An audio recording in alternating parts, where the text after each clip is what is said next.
खड़े सामने नारायण जी चतुर्भुजी माधव मधुकर। खड़े सामने नारायण जी चतुर्भुजी माधव मधुकर। कहाँ ये मैया देर कर जिन भेजे नंद राय के घर।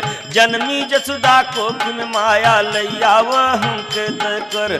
कही इतना बालक बन गईलन कह रोवे जदुबर।